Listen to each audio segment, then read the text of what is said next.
మానసిక జబ్బులు అనేవి అసలు ఒకరి నుంచి ఒకరు అంటుకోవండి, అంటువ్యాధులు కాదు.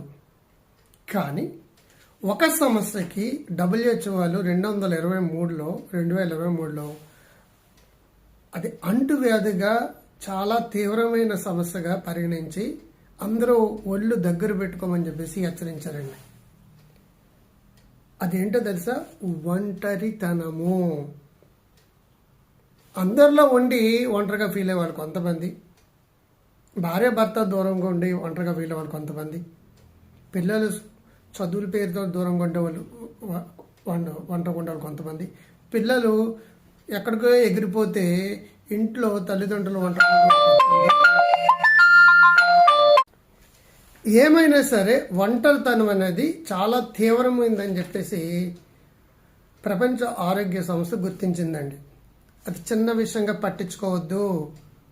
ఒంటరితనంగా ఉన్న వాళ్ళు 15 సిగరెట్లతో సమానంగా బాడీలో టాక్సిన్స్ వస్తాయి. డయాబెటీస్, బీపీలు, హార్ట్ అటాక్లు, స్ట్రోక్స్, డిప్రెషన్, యాంగ్జైటీ, ఓసిడి అన్నీ వస్తాయి.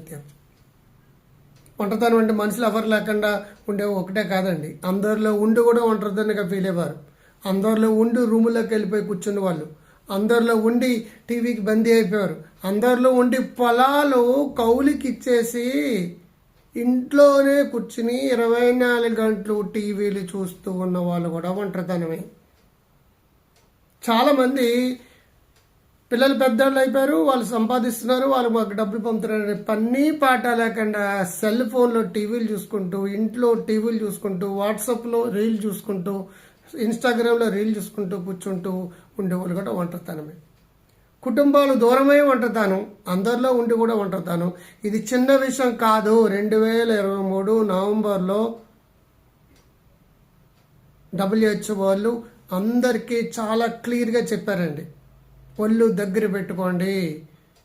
ఒంటరితనం అనేది చాలా ప్రమాదకరమైన అంటువ్యాధి. సాధారణంగా అంటువ్యాధులు అంటే ఏంటి?